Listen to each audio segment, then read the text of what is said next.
לחילוצים באזור הזה, הנה הדברים. שלום יוראי, יום דרמטי אני מניח באילת שם.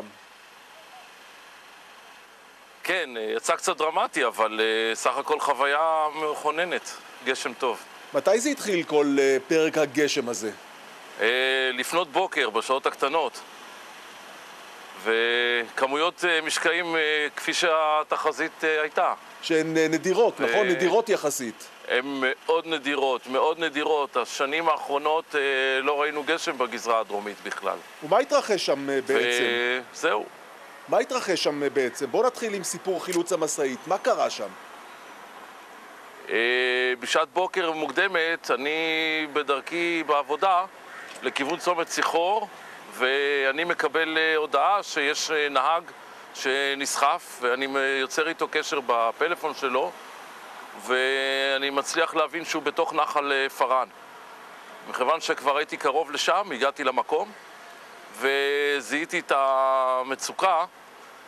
הוא היה בתוך המשאית עם הבן שלו, ועוד משאית נוספת דבוקה אליה. שניהם כבר נסחפו מהכביש, והם בצידי הדרך נוטות על הצד, כאשר כמות המים עולה ועולה בתוך אפיק הנחל הגועש.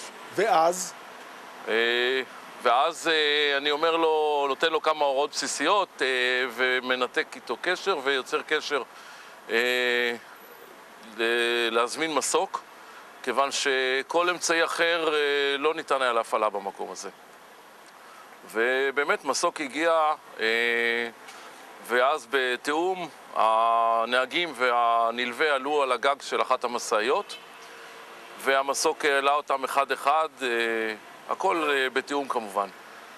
אני חייב לציין שהחילוץ הזה הציל את החיים של האנשים האלה, כי כל רגע ראית איך שהדופן של המשאית נמחצת תחת משקל המים, וזה היה ממש ברגעים הקריטיים שהאנשים כבר לא היו על המשאית. היו עוד סיפורים של חילוצים שהשתתפת בהם? היום אני משם הלכתי לעוד אירוע, לא לפני שהתעכבתי שעתיים בין שני הנחלים ציחור ופרן, כשחזרתי מהאירוע הראשון לא יכולתי לחצות את הציחור, המתנתי בסבלנות שירדו פני המים, חציתי, ואז סייעתי בחילוץ שני עובדי חברת חשמל. זאת העבודה שלי גם, אני קצין ביטחון בחברת חשמל, וסייעתי בחילוץ הרכב שלהם. למעשה הם לא היו בסכנת חיים. אוקיי, מה הצפי להמשך היום? מים נוספים, שיטפונות נוספים אולי? זהו, שאני שמעתי, כי מעלת העניינים, אני שמעתי שאירוע גשם נוסף בדרך לכאן, אני חושב עוד שעה וחצי, שעתיים. כל אירוע גשם שיהיה כאן עכשיו הוא מתבטא מיד בשיטפונות, ואני גם הבנתי שמכיוון ירדן אמורים להגיע כל הגשמים שיזרמו לכיוון נחל ערבה ואפיק ערבה לים סוף. אוקיי, איך אתם מול התופעה הזאת? אני מניח שהרבה מאוד אנשים, הרבה סקרנים באים לראות את התופעה, תופעת הטבע הזאת שנקראת מים רבים. נכון. כמה זה מציק לכם? כמה זה מטריד אתכם? תראה, קודם כל התופעה יפה, ושאנשים באים לראות ונהנים, אנחנו בהחלט מבינים.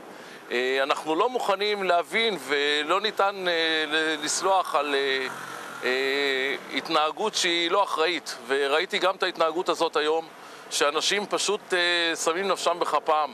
הוא אומר, יצליח, לא יצליח, על חיים לא מאמרים ולא נכנסים לתוך זרם שוצף עם רכב קטן, כאשר רואים שאנשים אחרים ממתינים בצד והזרימה חזקה. זה די מרגיז, אבל ברגע שאנחנו נקראים לאירוע, אני בהחלט מפריד את הרגש מהצורך לתת מענה, ואנחנו מטפלים בו מקצועית. אני בהחלט הייתי מעדיף ליהנות מהחוויה של השיטפונות ומהגשמים ללא שום אירוע חילוץ. אוקיי, יוראי, אני מאוד מודה לך על השיחה הזאת. תודה רבה לך. כן, כך יוראי כהן, ואי אפשר לסיים את הפרק הזה בלי חזאית. הנה סיגל גפני נמצאת באולפן בתל אביב. שלום סיגל. ערב טוב אורי. אוקיי, אז בוא נתחיל. תזרוק, אמרתי לו, זה כובע הציל אותי כל החיים, ועם כובע הזה אני עליתי על המסוף. זה המסוף, הקמע שלך, זה מה שאתה אומר. כן, זה הקבלה שלי, בוא נגיד. ככה הייתי תמיד עם כובע הזה. גבריאל אברמוב, בשמחות ותודה רבה לך על השיחה הזאת. תודה, ביי ביי. התמונות שהן ממשיכות לזרום מהאית, וגם עכשיו